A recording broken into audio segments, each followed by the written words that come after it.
peaceful, prosperous, enjoyable. I'm going to do 4, and sustainable. I think the biggest issue facing Canadian cities now is to effectively create the space for transition to low carbon economy, to inclusive growth, to institutional adaptation. We require a lot of flexibility in our cities. Our regulatory regimes are not yet adapted to allow change to happen at the speed or scale that we require them. One great example that comes out of Montreal is the Art Hive movement. These are creative spaces that are mushrooming up in low-income neighborhoods, initially in Montreal, but now around the world, often linked to an art school or a creative agency of some kind, and they create open and free access to the means of creative production for people living in low-income neighborhoods. The quality of the work, the civic engagement, the joy of that people experience when they take part go to these places that are like libraries, but libraries of creative tools and spaces. And they're spreading across Europe, States, Australia. They started with one in Montreal, and I think they're part of this movement to create better outcomes, better quality of life for people on the margins in the low-income neighborhoods where it's often difficult to afford the things that many of us just take for granted.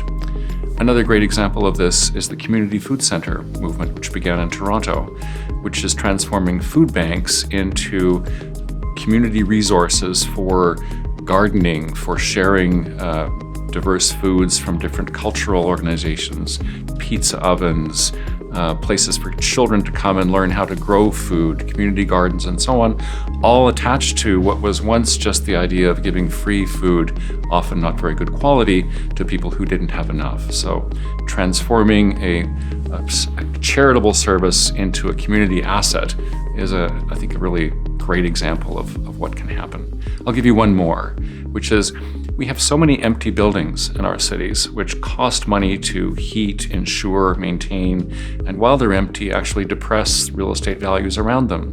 In Montreal, the city, working with an organization called Entremise, has done an inventory of those public assets and is now populating them with community-driven, community-led initiatives, innovations, startups, creative projects, and so on.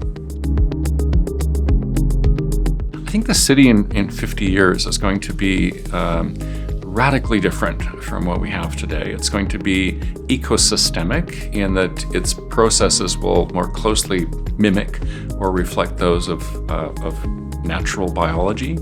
Cities where natural capital is preserved means that they'll be greener. They will have natural systems for handling wastewater or preventing the extremes of weather to be so damaging.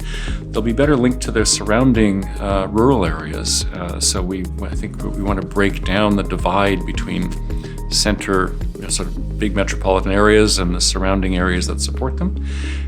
So in addition to the natural capital piece, I think the human capital piece in cities is going to look very different. I think the cities that we imagine in the future will be cities that children thrive in, and they're able to travel safely across the cities and experience them as full citizens in a way that they're not now.